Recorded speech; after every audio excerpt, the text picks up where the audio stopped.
Miksi kukko kiekuu? Tarvitaanko kukkoa kanojen munimiseen? Miten paljon kanat munii?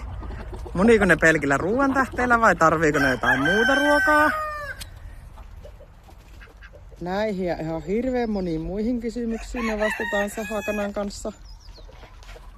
Hän on sahakana tai kaverikana. Sahakana saattaa mennä hakamaan lammastilalle.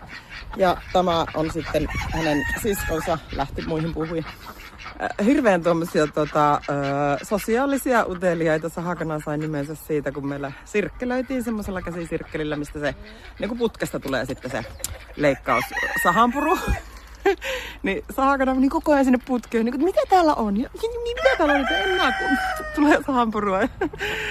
Ja siis on mukana ollut koko ajan. Mitä tahansa ihminen missä tahansa tekee, niin hän on siellä niin kuin mukana vaikuttamassa ja tutkimassa. Ja näin. Joo. Eli aiheeni oli näihin kysymyksiin ja muutamiin muihinkin saadaan vastauksia tuossa Kanailija ensiaskeleet -kurssilla, joka alkaa nyt maanantaina 6.4. Ja siihen kerkee vielä ilmoittautua. Se on reilun puolen vuoden kurssi.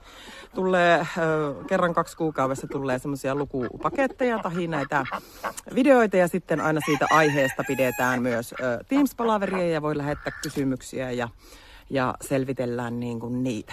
Ja tämä on tosiaan tarkoitettu aloittaville kanaharrastajille sekä sitten niille, joilla mahdollisesti jo omia kanoja on ja huomaavat, että haluavat sitten ehkä lisää tietoa ja osaamista ja kokemusta niistä. Käydään läpi ihan ravitsemuksen ja tilojen ja talvetuksen tarpeet ja sitten erilaisia rotuja ja pohditaan sitä, että mikä olisi sinne omaan kanalaan se kaikista paras juttu. Ja Batman-Ankka tulee nyt kertomaan, että mielipide on tämä. Niin, oot aika uineen näköinen. Kävitkö kokonaan puolisukeltamassa ämpärissä? Ja sitten kurssien lisäksi niin tietopläjäysten ja videoiden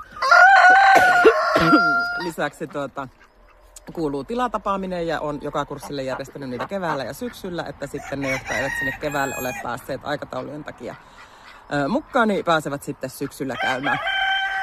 Ja tosiaan tilatapaamisessa nähdään näitä kaiken ikäisiä ja kokoisia ja useamman rotuisia kanoja, ankkoja, viiriäisiä, koiria.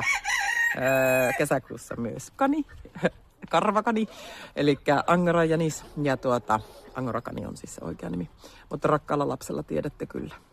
Jos haluat mukaan Kanailijan ensiaskeleisiin, niin klikkaa sen linkkiä ja osta omaa paikkasi ja tosiaan tilatapaamiseen pääsee sillä paikkahinnalla niin kuin koko se teidän oma parvi, eli perhe.